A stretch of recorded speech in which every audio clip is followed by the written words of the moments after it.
Welcome to Stories of the Soul radio show. Today is June the 12th, 2022.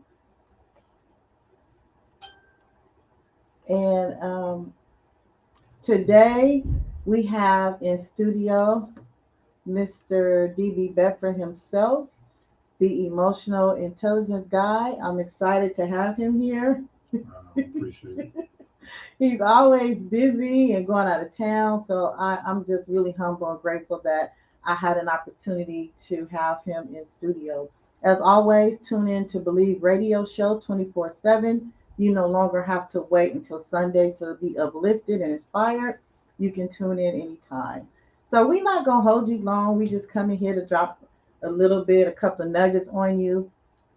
Usually I do this big introduction, but for myself, I kind of just want to talk about, how I met him, how I got him here on the radio show. And he's from Oakland, native, correct? Mm-hmm. Born and raised. Mm-hmm. And I actually met his brother first. I knew about his brother, Brookfield. Hey, Dan, how you doing? And then it's a trip how things come full circle. I happen to be on social media, and I always would see something about I Never Worry. And his brother had a clothing line. Now, what was his clothing line back in the day? It was Stress free clothing. right, stress free clothing. So it actually started back then. Honestly, I used to see that, and I remember saying to myself, "How can you be stress free?" Because during that time, I used to stress a lot over everything, things I had control over, things I didn't have control over. And then moving forward, I was at somebody's house and I saw his book, his first book he wrote. I started reading it. I'm like, oh man, this is helping. And I got interested, right? Then I started seeing other people that I mess with. They had the book too. They had his shirt. And I'm like, oh, well, I need to know what this is about. So I kind of just start following him. And I'm going to be honest with you guys. I only know how to be me and be transparent. I just didn't understand it. I'm like, how is I Never Worry? So I kind of just want to pause there and start with that. What or how did you come up with I Never Worry? Oh, so yeah, that happened like probably around 1995, maybe 94, when I used to be hanging in Brookfield, and that's for part of my life when I was in the street life, and I came up with it from basically it was this guy that used to come to our neighborhood, and he used to sell us shirts. And what I appreciated about what he was doing, and that when he pulled up, right, like all of us, everybody that was standing out there would like basically bum rush his car and be like, "Let me get this color, this color, this color," and we'd all walk away with three, four different shirts. It might be 9 or 10 of us. Mm-hmm. And so one day, as he was driving off, I was thinking to myself, like, "Wow, like this guy is doing the same thing that we're doing because we're out here, hustling, but." He hustling and he not taking the penitentiary chances. Mm-hmm. So that was the first time an idea of me being able to do something different than what I was doing. And Mm-hmm. then, I used to, I know a lot of the local rappers, and I was with Richie Rich one day, and he went and took me to this place called Funky Fat Graphics. And because he was getting an album cover done. And when I went inside Funky Fat Graphics, I seen the guy, I'm telling you, his name is Rich. Mm-hmm. He's from Walnut. And he had a shirt called Blunt Object. And so I seen them printing his shirts, and so I was like, "Wow!" I'm like, "You guys print T-shirts?" And he was like, "Yep." And from there, it just inspired me. And then I started thinking about what should my shirt say. His shirt was two-sided, so I figured I needed a two-sided shirt. So my first version of shirts said "stress-free living," Mm-hmm. and my brother illustrated the iconic cat that goes on the shirt. He the one did the cat. Mm-hmm. But then after I made that first bundle, I'm like, it got to be two sided because his is two sided. So I'm trying to model after what I was already seeing. And I listened to a lot of Tupac, And Tupac always talked about not worrying, and no matter what he was doing, he felt like heaven got a place for him, no matter where he was at. So he was never worried about the end. And then my grandmother was very much like that. She's a very peaceful woman, no matter what was going on with her. She appeared to not worry, and so that made me make the shirt say I never. So well, it was just never worry at the time. So I moved the stress free to the back of the shirt and put never worry on the front. And then that's how the T-shirt concept was born. So I used to be out on the corner, selling, doing what I was doing. And when people came up after they bought one thing, then I would offer them to buy the shirt. I think people originally were just buying the shirt just because, Mm-hmm. but then when they would wear it or take it back to where to their houses or whatever, somebody would look at the shirt and be like, I like this. And then they would come back and be like, I need another one for my auntie, or I need another one for this. And that validated, like, I mean, what I know today, I didn't know back then, but that was proof of concept from a business standpoint that you create something and then people respond to it. So now you know you have a thing. Mm-hmm. And from there, I just continued to get the momentum that we have today. So back then in 1995, you were you working like a 9 to 5, or were you an entrepreneur like you are now? Oh, Oh, let's go with entrepreneur.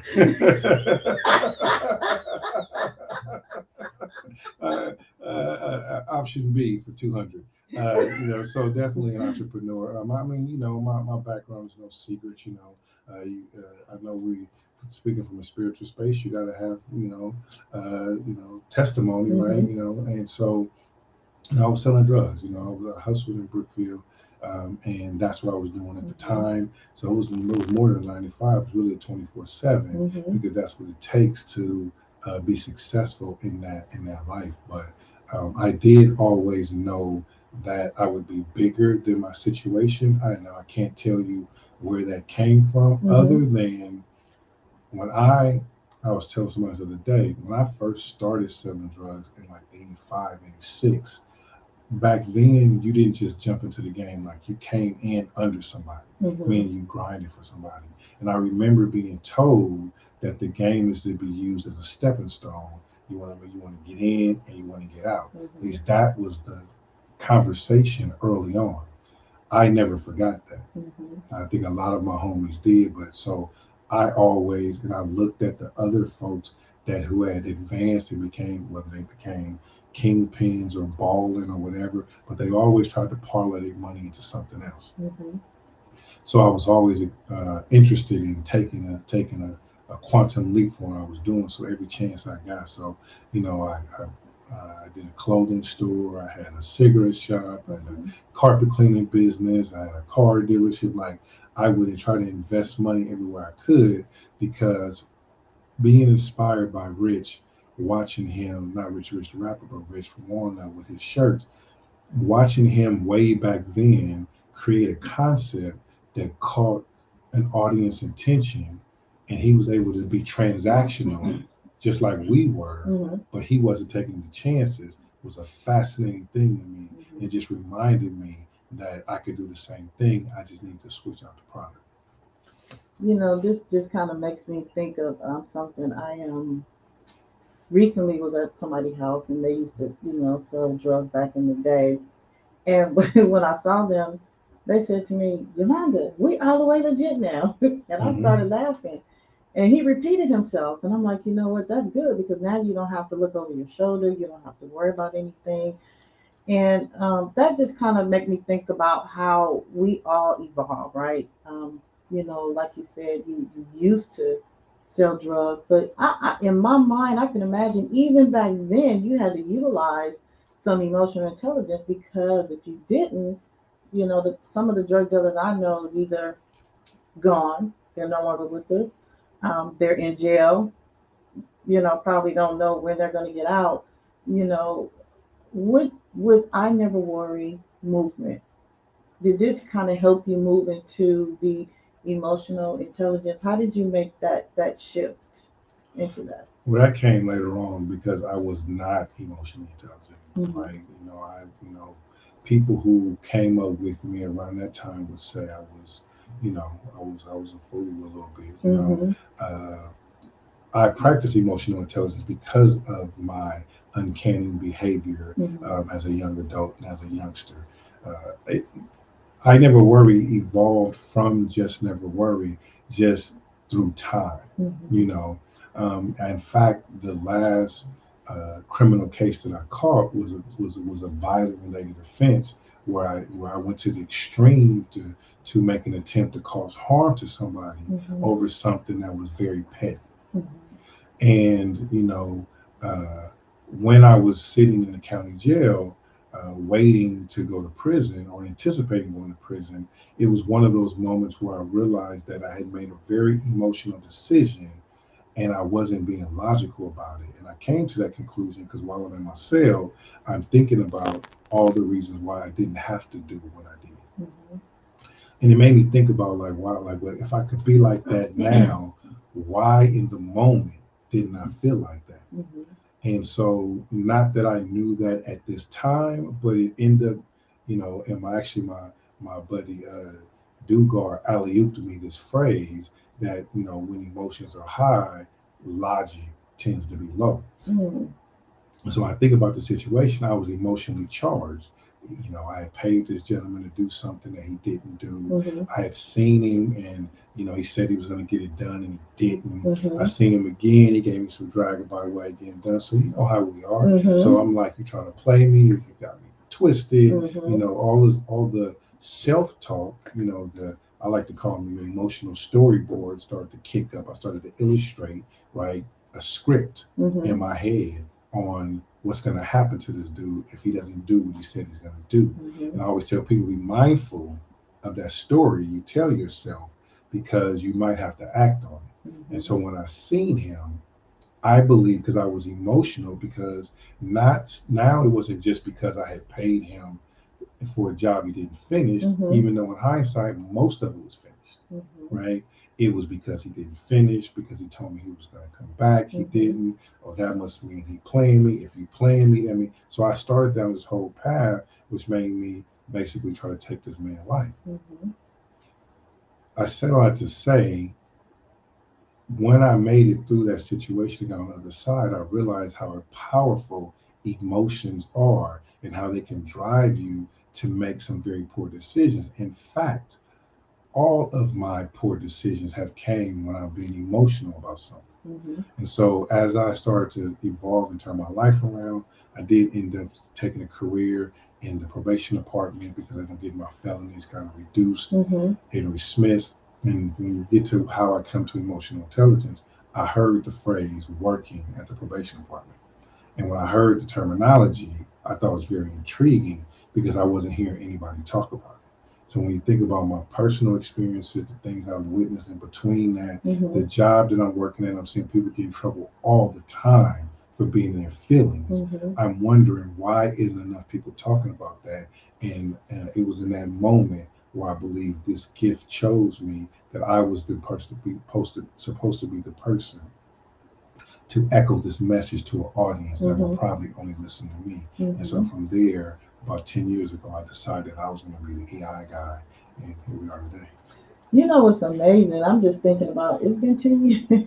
It's been 10 years. Wow. You started out with working with people that probably would listen to you or look like you, but look at all the people that you have reached in your community. I mean, I could just speak for myself. Like I said, I'm born and raised native of San Francisco, been in Oakland most of my life. I mess with a lot of people, have a lot of associates and friends and family in Oakland, and your name come up at the dinner table, especially when there's an issue. For me, I'm gonna be honest. I try to often think about what would DB do. What would he think about? Seriously, I'm being like honest. The hood therapist. Definitely, man. Unofficial. It's been times. I've always been a person to try to be optimistic. I haven't always been there. I was pessimistic, after I lost my daughter, 2.5 years old. She was misdiagnosed. Her dad wanted to take his head off. I'm like, nah, we can't do that. I kind of try to go in a different direction and definitely have room for growth. But I wanted to just kind of touch on a little bit, what is emotional intelligence. I looked it up to kind of see what it says. I ain't gonna look it up. I'm right here. Okay. I'm the EI guy. So, you ain't got to. let's tell our people. Where you going? I'm Okay. right here. So let's tell the people, what is emotional intelligence? So emotional intelligence, the short version, right, is really being able to understand how you're feeling in any given moment and being responsible for how you act, no matter how you feel. That's the short version. The fundamental version is that it's comprised of four domains that research would suggest that if you're self-aware, you have the ability to manage the way you react to things, you understand situational awareness, and you have the ability to manage the relationships in your life, you can operate in a space of practicing emotional intelligence. And so the self-awareness and managing your reactions, emotional intelligence, emotions, how do I feel, self-awareness, intelligence, what do I do with that feeling, managing your reactions, self-awareness and ability to manage your reactions is what they call your personal competencies. It has everything to do with you. Mm-hmm. You can't put that on nobody else. Mm-hmm. Then your ability to understand situational awareness and manage the relationships around you are what they call your social competencies. Mm-hmm. That has to do with other people. Mm-hmm. And so when you look at that from a fundamental standpoint, it gives you an insightful bits of information to be able to process the things that come your way on a day-to-day basis. And so a lot of people, and I won't go through them all, but like when you think about self-awareness, a lot of people don't understand what that actually means. And it really means that you govern yourself on your behavior no matter how you feel. So you have to be mindful at all times. What is your mood? Mm-hmm. What is your attitude? And what energy are you bringing to the situation? But we live in a culture and a society where people would like to spend more time looking out the window than they do looking in the mirror. Because we quick to just sit back and talk about what everybody else is doing. Mm-hmm. And when a situation arises, very few people start with what I did in that situation. Mm-hmm. We always talk about what the next person did. Mm-hmm. And as soon as I hear people start their conversation off with that, I already know where to bring them back to. Because if you're self-aware, you'll start owning your role in the situation. And the more you own your role, the less you're even concerned about what other people did, because you have a responsibility for your level of engagement. And then you'll go ahead and put your own self in the corner. Wow, that's powerful. I think about myself, right? Yesterday, recently, I let my emotions get the best of me, and I quickly was able to apologize for my response because I was dealing with emotions. And I think one thing that I would like to see touch on is emotional intelligence doesn't mean that you're not going to have a bad day, or you're not going to deal with certain emotions, or you're not perfect, because I used to feel like that when I first started studying this. If I was like, oh man, and you said something to me. I don't know if you remember what you said to me, but can you touch a little bit on as far as emotional intelligence? Does that mean we're going to be perfect? Absolutely not. Mm-hmm. I try to remind people that EI is not about living this warm and fuzzy lifestyle. By far, it just gives you the ability to process anything that's coming your way through this particular skill set. But when you practice emotional intelligence, you're going to be intentional about having a really good day. Because if you practice emotional intelligence, there's a whole body of uh, strategies or a framework that will get you there and keep you there more often than not. But one of your commitments is that you want to have the best day ever, right? Like you wake up and you're like, today is going to be the best day ever. And so when you think about it from that standpoint, that makes you want to vibrate on what we call a higher frequency. A higher frequency is when your energy is right, your mood is right, your attitude is right, and anything that's low vibrating frequency, any person that seems to be negative, no matter what you're gonna say or do, you use your situational awareness, you recognize that, and you choose not to engage. Now, sometimes you might have to engage later. Sometimes you might have not to engage at all, but you don't tell yourself a story that you feel like you're being, ran over or punked or getting over, or I'm not going to just let people do this or do that. Like when I hear folks say that, it also gives me a cue, right, that at the end of the day, they have a false sense of reality of what they can control. Right? You what you're saying to me, you tell me you're not gonna let somebody do something, or you feel like you're gonna hold somebody accountable for something. You can't even change yourself, right? How you gonna change somebody else? That's right. Right? You better off just observing and recognizing where that person is at, and moving accordingly. Because you got to pick your battles, right? Small enough to win, big enough to matter. And in those unique times where you have to address someone in a way that could be with conflict, then the strategy is to make sure you're communicating through logic and not emotions. And that's where most people get it twisted, because I could be mad at you and still talk to you just like this, right? I can articulate to you that I'm disappointed. I'm not feeling a certain kind of way, whatever. Now, am I always like this? No. But when I practice EI, I recognize quickly when I'm not vibrating at the right frequency, so I pause. I take a purposeful pause, right? I pause with intention so I can give logic time to catch up with me.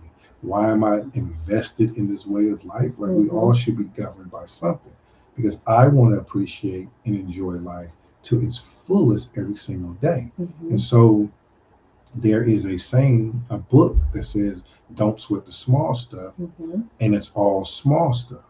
And so when you keep things in perspective, when you think about all the elements of life and everything that's going on, most of the things that people choose to hang their hat on, the thing that they choose to focus on, is a waste of energy and time. And the faster you realize, the more freer your life would be. So I take pride in having personal freedom. And it doesn't mean that there are not people in my life, family, friends, or otherwise, that disappoint me, that there's conflict that I give space to, but I realize there's not much I can do about other people's behaviors. I only can manage my own, and I try to only be in connection with people who align with the way that I'm going unapologetically. And you don't have to feel bad about doing that, but sometimes society will try to make you feel like you need to be a certain kind of way, and you don't. Everybody has the ability and the use your own discernment on how you want to represent yourself. So my SOP, my standard operating procedure, is rooted in emotional intelligence and everything that's associated with it. And that's what I govern my life by. I want to ask you a question, but before I ask you this question, I want to just read the scripture. It's actually Proverbs 16:32. And it says, whoever is slow to anger is better than the mighty, and he who rules the spirit than he who takes the city. The reason why I wanted to stop, pause, and put there is I can remember just coming up as a young girl. I was raised in the church or whatever. And I'm not a religious person. I'm more of a spiritual person than anything. I'm a spiritual being. Um, I've had times where I was kind of pessimistic and, just hot-headed, I guess is the good word. Always thinking somebody was out to get me, kind of just being negative. Um, but I'm one of the sweetest people you want to meet. That's one thing I love about myself. I'm kind-hearted. And to me, being slow to anger, I think if a lot of us, including me, would just think about that. Why are we so angry? I think sometimes drugs may play a role in it. People don't agree with me, but I just, you know, when I ask certain people, do they self medicate or whatever they do, a lot of them say, yeah. It just seems like people are just so angry. And even just driving recently, somebody cut me off and got mad at me and was cursing me out. I'm like, what are you angry? We all want to get where we're going safely. And so, I battle with self. Let me be honest. There's times where I let stuff go And I'd be like, they got me all all the way messed up, you know. But then I look at the bigger picture. Is this going to cause a bigger issue? First of all, I don't want to go to jail, number one, or it escalate into a war or something else. So even recently, I called you. I had a situation where it was toxic, you know, and I said, you know what, I need another opinion about this. And another thing I want to say is that sometimes I pick up your book. Um, and I have like two or three of your books, and so it don't matter which one I pick up, whichever one I pick up. Sometimes I may go to the table of contents, or sometimes I don't. Sometimes I'll just open it, and believe it or not, it takes me right to what it is I may be going through, and I'll just kind of smile and say confirmation. So just utilizing tools, you know, for me, I do a lot of reading. I do a lot of, you know, like self-reflecting. I do look in the mirror. I ask myself, what could I have done a little different? What role, you know, did I play in that? And I think you touched on that a little bit. You know, how can we become more aware? And I'm gonna tell you something. Keep putting those nuggets, because eventually I've had people come back to me that have done me wrong, who betrayed me, who've lied to me on me, have actually come back and apologized. It didn't happen right at that moment. It may take time, but if you continue to me to work on self and make yourself aware, I believe that they'll see it. You know, like I said, I kept seeing this on social media, no lie. And I was like, I want to know, you know, what this is about. I never would have thought in a million years that, you know, I would be part of the movement. You know, I'm an ambassador, you know, I'm excited about it. But it was something I had wanted to ask you about. What was I it? think you were. I mean, if I remember, you seem to be going down a direction about just being able to. You're talking about the guy who cut you off and then Mm-hmm. got upset. And you was like, people are just so angry Mm-hmm. and want to basically vibrate at that lower frequency. Mm-hmm. And I like to say it's because people are not choosing purpose over pettiness, Mm-hmm. right? Because when you're driven by purpose, then you're not even tripping off the pettiness, Mm-hmm. right? Like if I get up every day, if I have a goal to have the best day ever, if Mm-hmm. I have a goal to bring light, then anything that is opposition to that, Mm-hmm. right? I'm gonna move away from it, above it, around it, because I have a goal. Mm-hmm. And my purpose also is that I know that I have to be here because somebody's life is going to be better because I exist. Mm-hmm. So I have to get up every day and work on self so that when I run across someone who needs me in that moment, Mm-hmm. I'm prepared to serve. So that's my purpose. So the things that come to me that are petty, it's easier for me not to give it attention because it doesn't align with my purpose.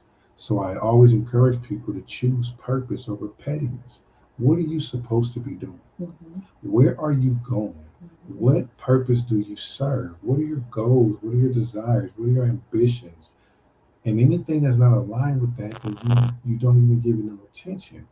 But and there's an old saying that says that you will never, reach your destination if you stop at every barking dog, Mm-hmm. right? So if Mm-hmm. you're walking to a destination, every time hear a dog barking or a horn honking, and you're stopping and observing and engaging in that, you're never going to get to where you're going. You got to be laser focused on what's the goal. Mm-hmm. And so the person who's got upset with you after almost cutting you off, Mm-hmm. obviously, right, is not grounded to nothing. Mm-hmm. He is not thinking about his future self. Mm-hmm. He's not thinking about maybe his children he have at home. He's not thinking about none of that. Mm-hmm. So he's not connected to his purpose. You know what I'm saying? Mm-hmm. Mm-hmm. So because sometimes people will, and I know that part of and some of the kickback that I get, that sometimes people think I'm being too soft or I'm Mm-hmm. just letting just any and everything go. But I say to put someone, you're right. Mm-hmm. You know what I'm saying? If Mm-hmm. that's, I don't care what adjective you want to use. Mm-hmm. I'm here for the long game. Mm-hmm. I don't need. I just did a post the other day. I'm not tough, Mm-hmm. but I'm solid, Mm-hmm. right? I Mm-hmm. don't. I've done the wild wild west. I've Mm-hmm. done the toughness. I've had the conflicts, and they serve me no purpose. Mm-hmm. I got friends in prison right now, been there for the last 20, 30 years. I've talked to these guys when they first got there, 10 years into their sentence, 17 into their sentence. I've talked to them and they are not the same person Mm-hmm. that they were when they made that decision. And it's one of the most painful conversations to have, to know that somebody is that they have grown to be a mature and good-hearted person, Mm-hmm. but they are not going to get a chance, Mm-hmm. right, to exemplify that on the outside because they got Peter going in front of a small group of people who know nothing about them, and in a short window of time, trying to convince them why they should come back to society over letting emotions overpower their intelligence. That's why our mission statement is to never let your emotions overpower your intelligence because no matter where you are and what you're doing, Mm-hmm. if you let your emotions get the best of it, Mm-hmm. just like you say, you mentioned, I'm a good person, I'm a kind person. But every time you let your emotions get the best of you, whoever experienced that in that moment, that's Mm-hmm. not what they're going to say, That's right. right? Because that's not their experience. And so, why you want to represent, myself included, whoever, being a good person, your actions have to be consistent with that. Mm-hmm. Mm-hmm. And so, that is why emotional intelligence is very important to me. Mm-hmm. I think for just humanity, my primary focus is really in the workplace. Mm-hmm. I worked with youth for 20 years, but now I'm working inside of these work environments. I'm actually launching a new podcast next month called Workplace War Stories, Mm-hmm. and it's giving people an opportunity to unpack some of that emotional baggage from experiences people Mm-hmm. have in the workplace. Everybody I know has an experience in the Mm-hmm. workplace, but they don't have a place to unpack it and have a healthy conversation around it. And so I rate this show that I'm launching as rated HD for healthy drama, right? Because I like that. we're not going to be messy, but we are going Right. to clean up some mess, Right. Right. right? And I want to give people an opportunity to share their scenarios or come on and be a host and talk things through because we Mm-hmm. want to have a space where you can get prepared to let go of some of the things you've been holding on to, Mm-hmm.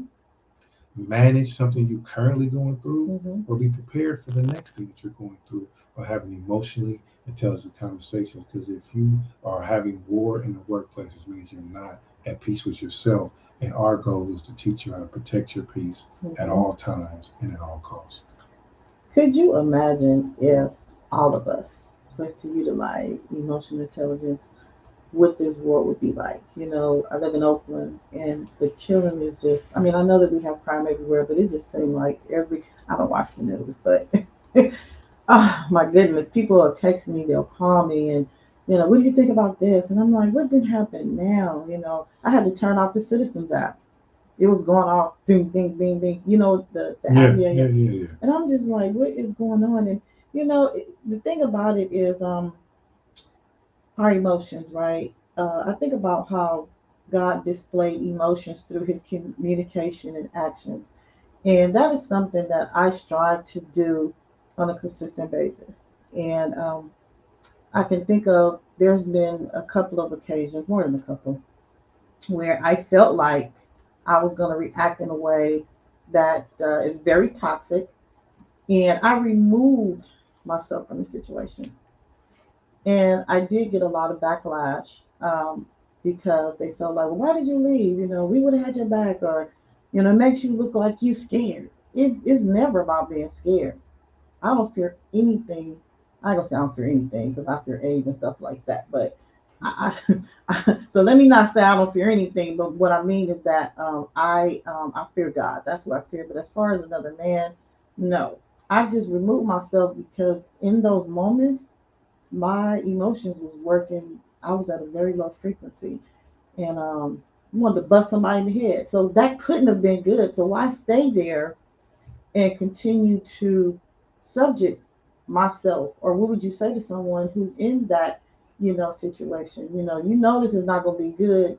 Even if you try to be positive, this person is still vibrating at a low frequency. They threatening you or whatever. And I was just in a situation recently with my neighbor, and I kind of had to, I humble myself, but I let them know, you're not gonna intimidate me. This is not what going to happen. We had a conversation. He started yelling. Bring it back. You ain't got to yell. I'm not yelling at you. Mhm. You know, but it wasn't gonna be that way if I hadn't called and talked to you. So, what would you say to people who really don't have you to talk to? I would say get you a book, you know what I mean, so you can have something to reference. I would say, stay connected to my channel. I would Mhm. say take one of my courses. I Mhm. mean, I would say, or just do your own research on emotional intelligence. Number one. Number two, you utilize situational awareness, right?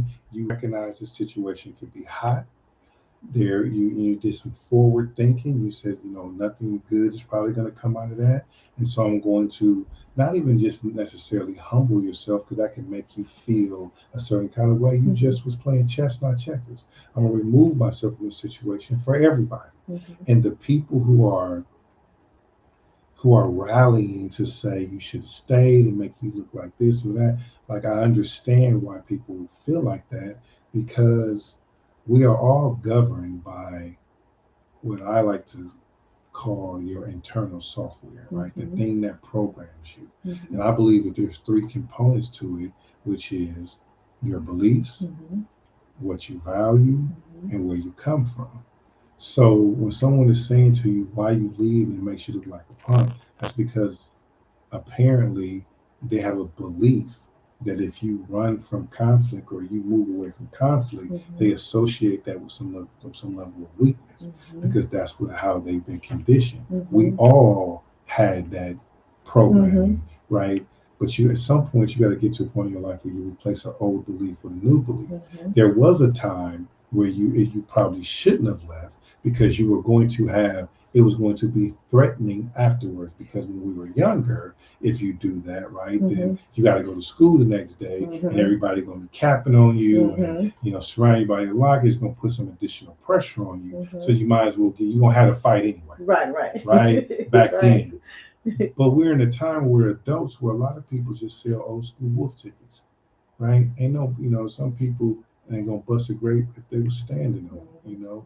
and it's very humorous to me for people who are willing to, the saying, choose violence or whatever. And then Mhm. when I hear that, it's cool when you're just joking around, but it's different when you're like trying to emphasize it, like you really about that life, Mhm. but you ain't had a fight since Pac died. You know what I'm saying? You ain't, because anybody who's really had a fight Mhm. know that is not something you volunteer to do, Mhm. right? Especially at our age, Mhm. right? Because even if you win, right, Mhm. it's exhausting, Mhm. right? You could win and still end up with scars and Mhm. injuries. And at the end of the day, you can beat somebody down and they can still repeat the exact same behavior that you call them checking the force. So what you gonna do? End up killing them? When does it end? And Mhm. so emotional maturity, right, is the ability to be able to refrain from taking action, even though you feel like doing something, Mhm. right? Mhm. And a lot of people don't have emotional maturity, so that you can live to see another day, right? Because most things pass, right? Most things are not.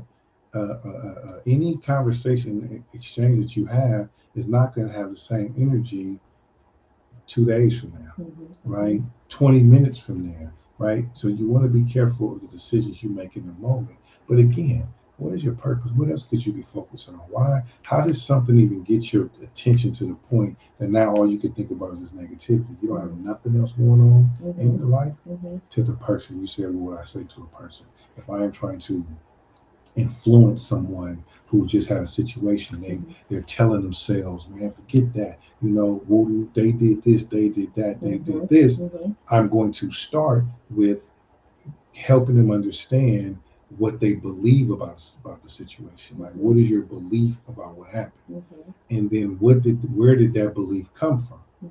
right? What values are you holding? What is the standard that you have set toward the situation, and where did it come from, right? So I'm gonna try to get them to understand that you are being driven, Mhm. right, by an outdated, right, way Mm. of doing things, and you Mm. want to apply it in today's time, Mm. and that's a recipe for disaster.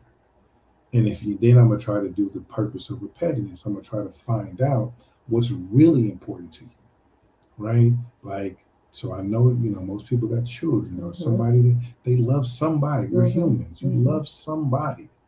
Is that person not important to you anymore because you're upset? Do you not have any responsibilities that do not stop, right? So stop the barking dog sense. Like, you stop and then being distracted. Purpose over pettiness. So if I am trying to get someone to see the light or rethink what they're going through, I'm going to have that type of conversation with them. And if I recognize that they're just super emotional, I do understand the higher the emotion, the lower the logic. And so I will gracefully bow out right before that energy turns to me, right? If I can't, you know, if I can't start to change the momentum of their thoughts with those type of conversations, then I have to recognize this person may not be ready. I was thinking about something a couple years ago. Somebody had showed me a video.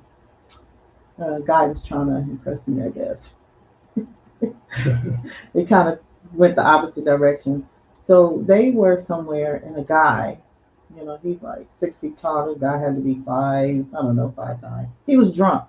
Obviously, he was drunk, but he was saying some very disrespectful things to him, and he showed me where he knocked him out, and I was just unimpressed. I'm like, this guy is what's the word?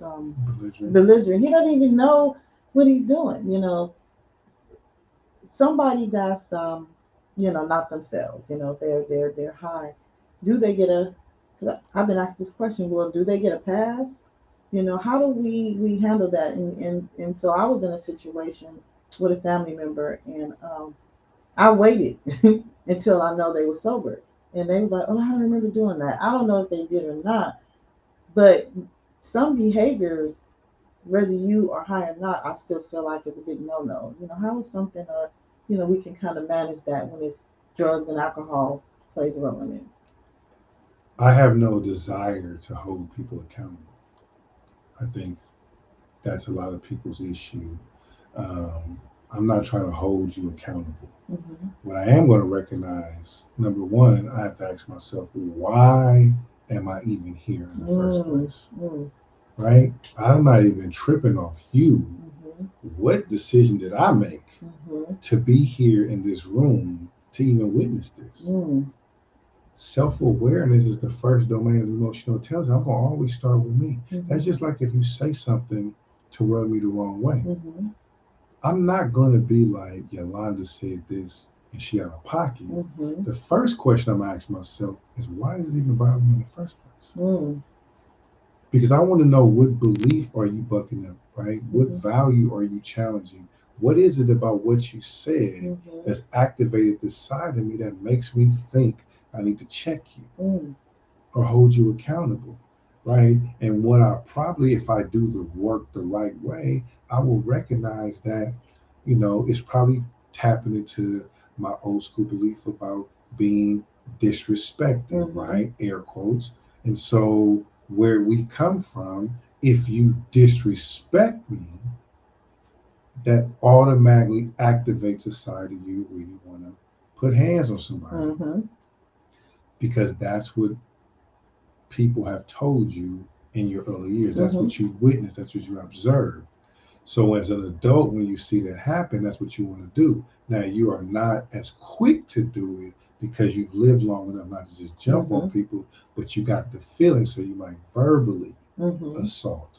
Your actions might be in a way that may not physical, but the way you engage moving forward, or like you said, when they come to their senses, you want to have another conversation about their behavior, because you feel like, back to what I originally said, you feel like they got to be, they ain't getting away with that, right? And that comes from like some of your parents or your uncle or your auntie. Somebody told you that when somebody do something, you better not let them right get away with that. You better go, and that's still embedded in you, which I'm not going to say it's right or wrong, but I can tell you in today's time, it doesn't really serve any purpose. There's 7 billion people in this world. 7 billion. That's a lot of people. I don't really need to engage with someone who is not vibrating on the same frequency as me. Wow. I don't, and it's not up for me. I'm not responsible, right, for that. I will decide who I lend my gift to. You don't get to decide, right? And if more people took that responsibility, right, it's a gift to be in my presence, right? And that's how you should feel, and everybody should feel. And when someone is mishandling that gift, then you show them the door, right? Or you take it yourself unapologetically. Now, EI would suggest if you knock on it again, if I look out the peephole and you change your clothes, your posture has changed, you look like you might be ready, EI allows me to have a new conversation without holding on to the old one, right? But you have to be mindful of how many times you're willing to do that. And that's going to vary depending on the who, right? You may have to give your children and closer relatives more passes than you do, right? Just because you may be willing to, but you this right here, another one of those standard operating procedures, right? Another policy is that you do not have to set yourself on fire to keep anybody warm. And so if you govern yourself by these type of thoughts, these type of insightful strategies, you will feel better about yourself, and you won't be weighed down so much about the things that you have no control over, right? Situations are going to happen. We don't know. Well, I don't know when I return. I don't know what's going to happen when I go outside. I don't know if when I pulled up, it was actually a dude who was just walking around, and I think he looked suspect to me. I don't know what he was up to, right? I might go outside and my window might be broke because we know, but it doesn't matter. I got insurance, right? And I couldn't control that. And clearly, he's in a space in his life where he needs something more than I do. Now, am I gonna be like, dang, because I got to go through a process? But I'm also gonna talk. Am I gonna spend all day talking about it? No. We're not getting through this life unscathed. You're gonna get some scars, right? You're gonna get some bumps and bruises. It builds character. And so I think some people somehow subconsciously think we're gonna get through each day. Like, you're not gonna get through these days every day on like a good day. The law of opposites suggests that if there's an inside, there's an outside. If there's an up, there's a down. If you walk 1 mile that way, you're going to have to walk 1 mile back this way. That's right. So what does that mean? If there's good, there has to be bad. So even on my best days, I also know that at any given time, something can happen. And they do. And things do happen. Reason why you don't see me blasting everything that happens to me on social media, because that's not what I'm focused on. What you focus on grows. Wherever you water grows, right? What you don't water dies. And so I'm not going to spend, and the only time I share something that is that was unfavorable is because I see a lesson in it, right? So I want to share with people how this experience and how I handled it. And then my goal in my teaching, my style of teaching, is to always be vulnerable and show how I handle some of the extreme situations, using the things that I'm sharing with you, with hopes that you go, wow, your son just had a major accident on Easter morning and ended up with brain trauma and almost killed himself and ran into a pole at 50 miles an hour. And you were able to go do a training that same week, and you were able to be optimistic, and he models after your behavior. And so what the doctors and social workers and everybody's like, whoa, like this kid is like recovering relatively fast, because I promise you, he kept an EI spirit. He was like the young EI guy through his entire process. And like I said earlier, the world is going to be better because I exist. So my son, by hearing the conversations we're having, watching what I'm doing, he's adapted that type of mindset. And within 6 weeks, he's back on the field because he loves baseball. And then he has the only only run of the game to win a championship for his high school. It's amazing. And all that comes from his attitude of gratitude, his ability to accept what happened, but not hold on to it. My son never doubted that he would be back on. He never. Everybody else was concerned. He was just like, I'm good. Like, they like, dude, you just had this. See, you just slow down. He like, where's my glove? Like, I'm ready to go. We like, we gotta take it easy. How old is he? He's 16. JR is 16. Wow. Right? And so when we talk about can this be effective, will it work? You're echoing your sentiment and everybody practiced it. That's why I do the work, to raise awareness. I can't, like Tupac said, I won't be able to change the world, but hopefully I spark the mind that will. Yes. Hopefully someone meets me that gets inspired, but their gift was to be elevated higher than I could ever go, and the message continues on. The reason why I write the books, because 100 years from now, right? Because people don't throw books away. They don't. Right? Not frequently. So someone will be able to pick up my book long after I'm gone, right? And have a moment and be like, because this guy existed, I just learned something that helps me change my life. The same way people read Think and Grow Rich by Napoleon Hill, right? None of us was even born when I was written. That book's written, I think, in the 30s sometime. But people getting rich today off of Think and Grow Rich, and they weren't even born.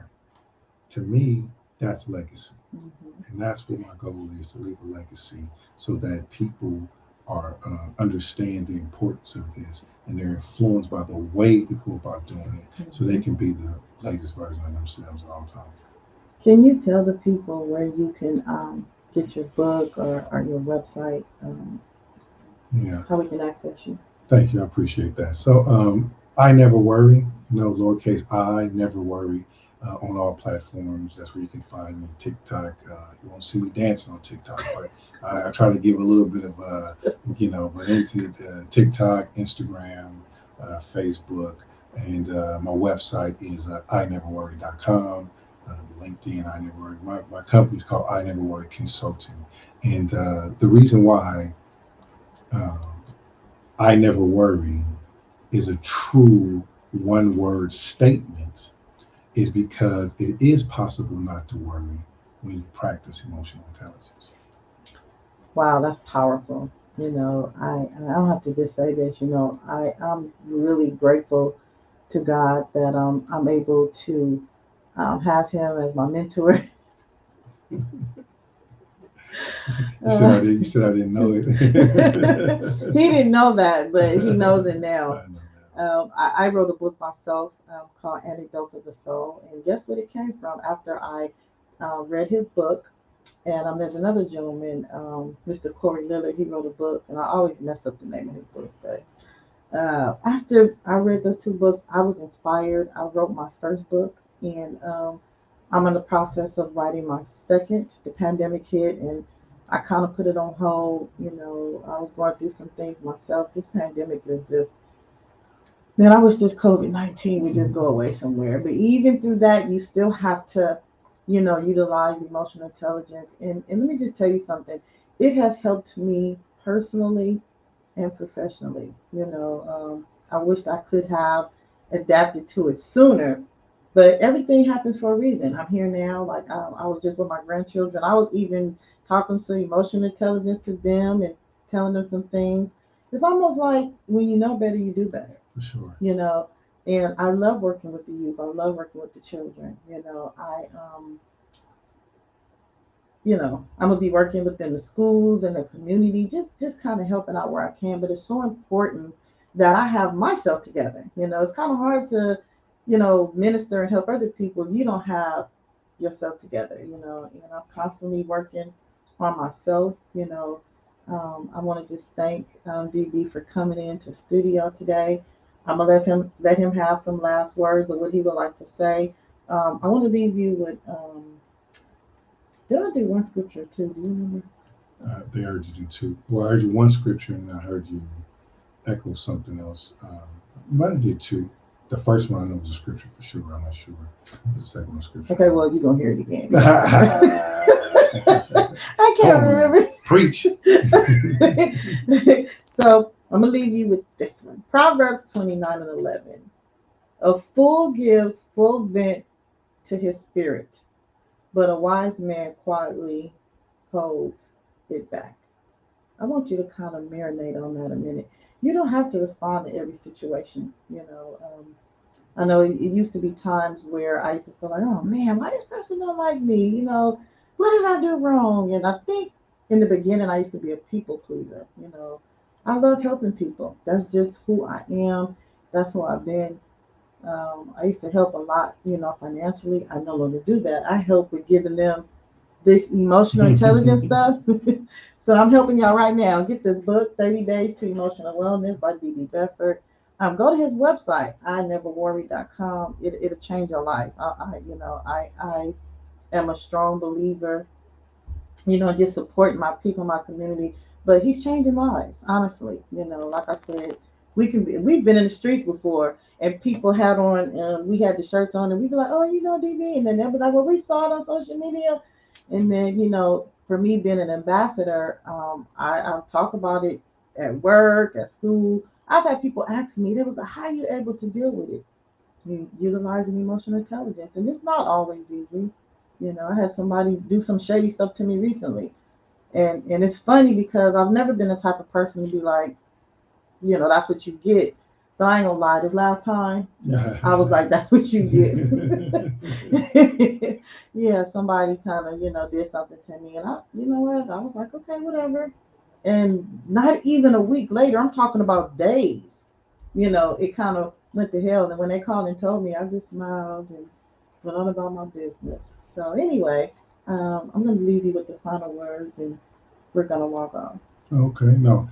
I mean, I just want to say too, again, I just want to reemphasize though, like that emotional intelligence doesn't mean that you're not going to have to respond to some of this, random ridiculous. So when people are just totally out of pocket, the strategy is to respond through logic and not emotions, so that your message is clear, and that you don't have an expected outcome of the statement that you're about to make. Because a lot of times we just get emotionally entangled, right? Because we start to engage and we're looking for something that's not there. So a lot of times you're trying to move a person to see something the way that you want them to see it, and they clearly see it totally different. And you don't realize that you are fighting against what they actually see, and you can't see it because you're on the other side of it. And you trying to say, come on, walk over here. It's better over here, or it's clear over here. But they're like, oh, why do I need to go over there when it's right here? And so that's how arguments start. That's how conflict starts. That's how people fall out, because nobody takes the opportunity to consider that it's quite possible that two people can experience the exact same thing and see something totally different. And it doesn't have anything to do with you. But for somehow we believe if someone is not agreeing with us or taking a debate with us, somehow they're against us. It feels like that. And once you feel like that, it unlocks a whole nother ball of energy. So I would just encourage anybody and everybody to know that practicing emotional intelligence will not take anything away from what you currently do. It will only add value to everything that you do. And I would love to see you guys in the EI community. And please tune into the Workplace War Stories podcast. If you own a business or work a 9 to 5, I know that you got stories, because anytime there's a place where humans gather, there's going to be a little bit of drama, and we want to hear about it. We want to unpack it. And again, Workplace War Stories is rated HD for healthy drama. Thank you for being in the studio. I appreciate you. All right, peace. All right.